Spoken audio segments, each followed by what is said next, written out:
ದೇಶದಲ್ಲಿ ಏನು ಮುಸಲ್ಮಾನರ ವರ್ಗ ಇದೆ ಅವರಿಗೆ ಒಂದು ಕ್ಲಿಯರ್ ಕಟ್ ಆದಂತ ಸಂದೇಶನ ಕೊಡ್ತಾ ಇದ್ದಾರೆ. ಮೌಲಾನಾ ಸಜ್ಜದ್ ನೊಮಾನಿ ತುಂಬಾ ದೊಡ್ಡ ಸ್ಕಾಲರ್, ತುಂಬಾ ದೊಡ್ಡ ಗೌರವ ಇದೆ ಅವ್ರಿಗೆ. ಅವರೊಂದು ಮೀಟಿಂಗ್ ಮಾಡ್ತಾರೆ ಮತ್ತೆ ಹೇಳ್ತಾರೆ, ನಾವೆಲ್ಲರೂ ಕೂಡ ನಮ್ ಎಲ್ಲರ ಓಟನ್ನ ಕೊಡ್ಬೇಕು ಮೋದಿನ ಸೋಲ್ಸೋದಕ್ಕೆ. ನೋಡಿ, ಇದು ದೇಶದ ದೌರ್ಭಾಗ್ಯ ಅಂತ ಭಾವಿಸ್ತೀನಿ. ಮೋದಿಜಿಯವರು 10 ವರ್ಷದಲ್ಲಿ ಮುಖ ನೋಡ್ಕೊಂಡಲ್ಲ, ಜಾತಿ, ಧರ್ಮ, ಪಂಥ ಯಾವುದನ್ನೂ ಸಹ ನೋಡಿಲ್ಲ.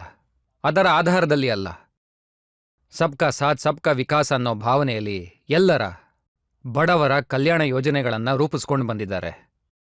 ಆದರೆ ಈ ಕೆಲವು ಜನರು ಏನು ಧ್ರುವೀಕರಣ ಮಾಡಬೇಕು ಅಂತ ಹೊರಟಿದ್ದಾರೆ, ಮುಲ್ಲಾಗಳ ಮೂಲಕ, ಮೌಲ್ವಿಗಳ ಮೂಲಕ, ನನಗನ್ಸುತ್ತೆ ಅವರೆಲ್ಲ ಜೀವನ ಪೂರ್ತಿ ಲುಂಗಿ ಉಟ್ಕೊಂಡೇ ಓಡಾಡಬೇಕು ಅಂದ್ಕೊಂಡಿದ್ದಾರೆ ಅಂತ.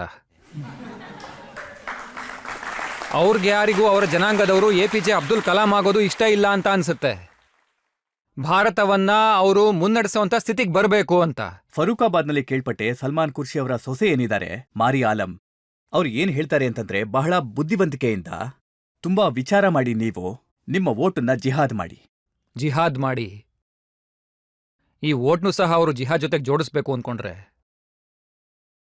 ಅವ್ರಿಗೆ ಆ ವೋಟಿಂದ ಸ್ವರ್ಗ ಅಂತೂ ಸಿಗೋದಿಲ್ಲ, ನರಕ ಅಂತೂ ಖಂಡಿತ ಸಿಗುತ್ತೆ. ಹಾಗೆ ನಾನು ಇನ್ನೊಂದು ಮಾತು ಹೇಳೋದಕ್ಕೆ ಇಷ್ಟಪಡ್ತೀನಿ. ನೋಡಿ, ಭಾರತೀಯ ಜನತಾ ಪಾರ್ಟಿಯ ವಿಚಾರ ಸ್ಪಷ್ಟವಾಗಿದೆ.